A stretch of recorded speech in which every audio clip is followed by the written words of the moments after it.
دعوای مادری نامادری یادته؟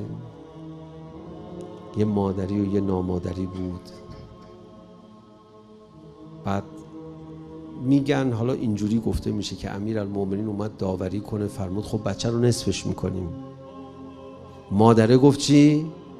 اون نمیخواد، بده دست نامادری باشه، بچه مال اون، عوضش بچه چند ساله میمونه.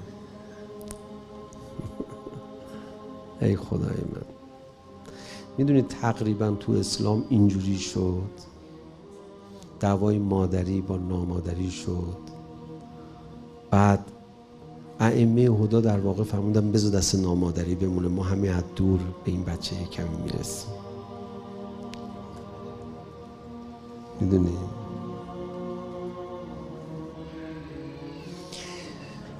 حضرت زهرای اطهر از مسجد برگشت خونه، طوری تو مسجد به فاطمه زهرا سلام الله علیها توهین و بیمهری کردند که اومد خونه، اول صدا زد یا علی کاش مرده بودم این صحنه رو نمیدیدم.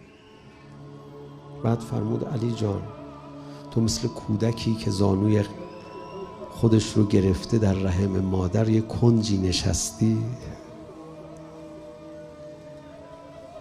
بعد منو تو مسجد خارم کردن.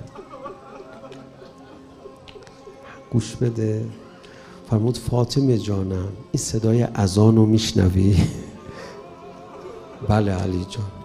فرمود میخوای این صدای اذان بمونه فعلا؟ پس بذار من دست به شمشیر نبرم.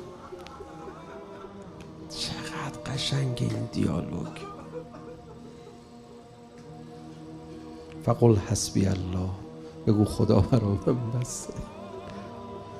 فاطمه زهرا بلا فاصله صدا زد حسبی الله علیه توکلت، حسبی الله علیه توکلت، خدا برام بسه.